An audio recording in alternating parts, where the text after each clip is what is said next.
Finance Minister, I believe, is going to reply to the debate in the Rajya Sabha on the economic situation. Ekta, it's back to you. The government holds office. But since he started the argument, it would be unfair to my colleagues in the Treasury benches. It would also be unfair to the rest of the House if I do not answer some of those charges with some facts and figures. Let's take growth. I put it in 3 columns. Imagine 3 columns. NDA, 5 years, 1999 to 2004. UPA 1, 5 years, 2004 to 2009. And UPA 2, 4 years, 2009 to 2013. Let's take growth. 5.9%, followed by our 8.4%. And even in this 4-year period, 7.3%.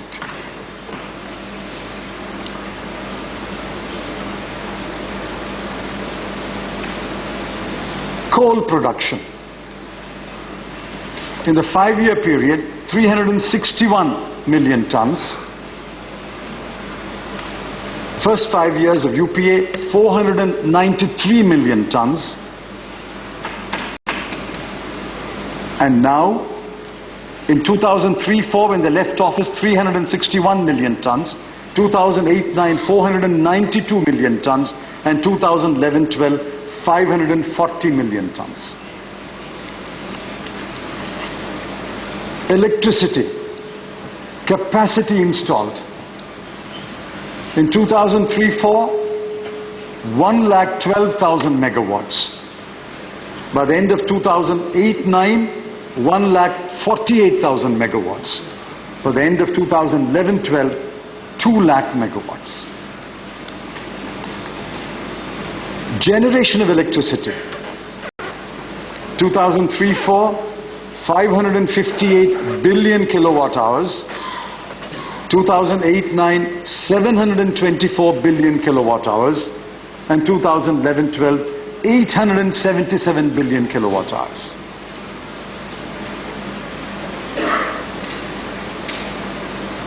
Food grain production. 2003-04, 213 million tons. 2008-09, 234 million tons. 2011-12, 257 million tons. Take steel. 2003-04, 38.6 million tons. 2008-09, 63.4 million tons. Take cement. 2003-04, 117 million tons. 2008-09, 207 million tons. 2011-12, 230 million tons.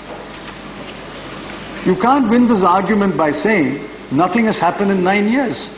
That we have not added to capacity, we have not increased production, we have not provided growth, output has not increased. In every measure, any government that delivers any kind of growth will indeed add to capacity, will indeed add to growth, will indeed add to output. I think we should give up these kind of comparisons and ask ourselves what can be done to accelerate growth. But I come back to my first point. None of us will be any wiser if we don't set the context and say this is the context, this is the policy that has to be followed, this is the course we should adopt, and whatever we get out of that is for the benefit of the whole country. Now let me ask 5 questions. On the fiscal deficit. Here in this house we have heard, I've heard before, I've heard it today. Fiscal deficit is myth-making by economists. It's irrelevant. You're all fiscal fundamentalists. Now ask myself the question, is fiscal deficit a relevant factor or not in order to make policy? And when I returned to the finance ministry, Please remember, I knew I was returning not to a bed of roses. I was returning under very challenging circumstances. I came back to the Finance Ministry on the 1st of August. On the 6th of August, I made my first statement where I said the biggest challenge facing this country is fiscal deficit, and we have to go on the path of fiscal consolidation. I know I was savagely criticized in the press. They said fiscal deficit will go to 6.1%.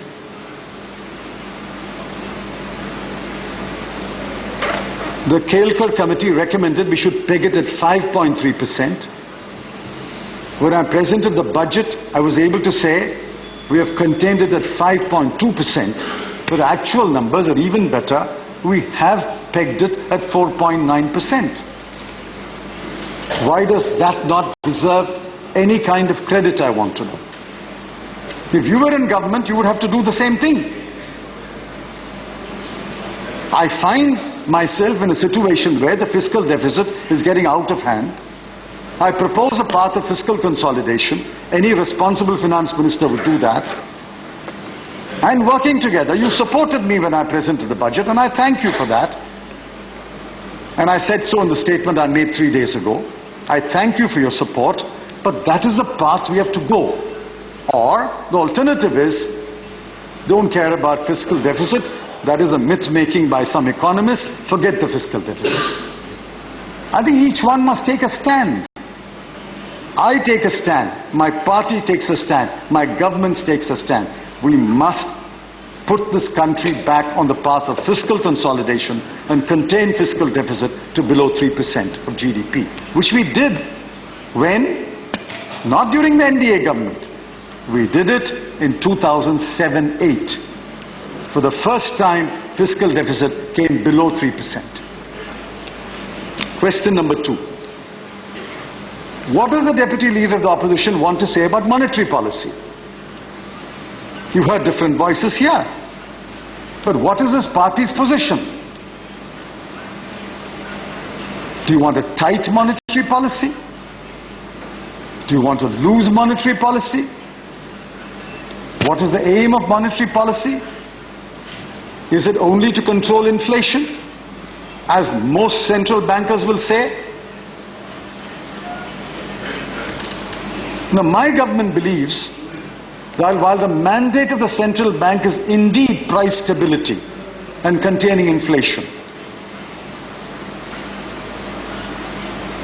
much water has flowed under the bridge since this principle was laid down.